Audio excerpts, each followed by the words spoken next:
अभी आप सबने सुना होगा कि एक एक्साइज ऑफिसर के घर से 18.5 करोड़ कैश और बहुत सारे प्रॉपर्टीज के पेपर और पता नहीं कितने करोड़ का गोल्ड कितना उनके घर से बरामद हुआ है। और ये तो घर से बरामद हुआ है, तो सोचिए ये ब्लैक मनी कितनी कितनी और उन्होंने इकट्ठी करके रखी होगी। आप सोचिए कि ये तो एक ऑफिसर का हाल है 18.5 करोड़। इसी बात से अंदाजा लगाया जा सकता है कि हमारे देश में करप्शन कितनी बड़ी चरम सीमा पार कर चुका है कि एक ऑफिसर के घर से निकल रहे हैं 18.5 करोड़। तो आप सोचिए कि ये जो पूरा सिस्टम है ये किस कदर करप्ट हो चुका होगा।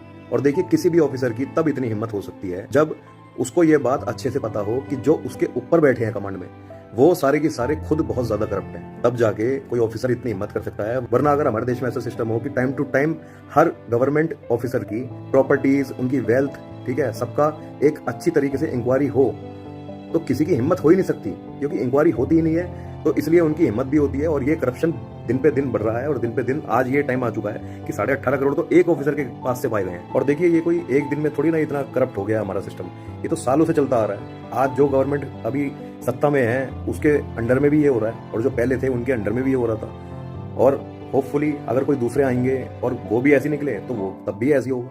तो ये तो चेंज करना पड़ेगा ना। और देखिए चेंज कैसे आ सकता है, ये करप्शन कब खत्म हो सकता है, जब हमारे देश में एक कानून बन जाए कि जो भी इलेक्शन के लिए खड़ा होगा वो कोई भी बिना पढ़ा लिखा नहीं होगा, उसका पढ़ा लिखा होना जरूरी है। अगर आप सोचिए एक बार, एक आईएएस सीएम के अंडर में काम करता है, उसके लिए इतना बड़ा पेपर होता है। और जो सीएम होता है, जो पीएम होता है, कि कोई सांसद होता है, कोई एमएलए होता है, ये लोग बिना पढ़े लिखे, इनके ऊपर क्रिमिनल चार्जेस होते हैं। और पूरी लिस्ट आप खुद चेक कर सकते हो गूगल पे। हर पार्टी में, मैं किसी एक पार्टी की बात नहीं कर रहा, हर पार्टी की बात कर रहा हूँ, और हर पार्टी में ऐसे ऐसे क्रिमिनल बैकग्राउंड से बंदे बैठे हुए हैं, ठीक है, जिनके खुद के क्रिमिनल रिकॉर्ड हैं, जिन पे खुद के केसेस चल रहे थे, वो बंदे एमएलए बन के बैठे हैं, वो बंदे कोई सीएम बन गया।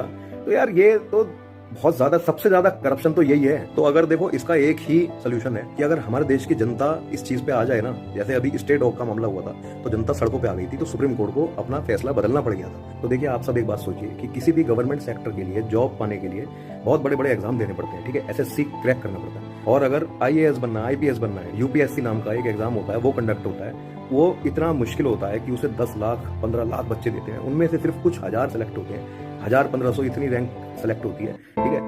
और सोचिए तब जाके वो आईएएस बनते हैं, आईएफएस बनते हैं, आईआरएस बनते हैं, आईपीएस बनते हैं। तो जब एक डीएम के लिए, ठीक है, जब एक आईपीएस ऑफिसर के लिए इतना बड़ा एग्जाम हो रहा है, ठीक है, जो सालों सालों मेहनत करके लगते हैं, और उनसे जो ऊपर के बैठे हैं अधिकारी वो बिना किसी एग्जाम के बैठ जाते हैं। वो कैसे कि पीछे कोई फैमिली बैकग्राउंड है, ठीक है, वो कनेक्शन है, वो दिलवाए थे, सीट दिलवाए थे, पैसों में सीट बिक जाती है। तो यार ये कब तक चलता रहेगा? अरे भाई कुछ तो सोचना पड़ेगा। अगर ऐसा हो जाए कि हर इलेक्शन में किसी भी कैंडिडेट को इलेक्शन लड़ने के लिए एक एग्जाम क्लियर करना पड़े, तो सोचिए कितना अच्छा हो जाए। और जो ये करप्शन है उसकी जड़ें कहाँ तक कमजोर हो जाएंगी।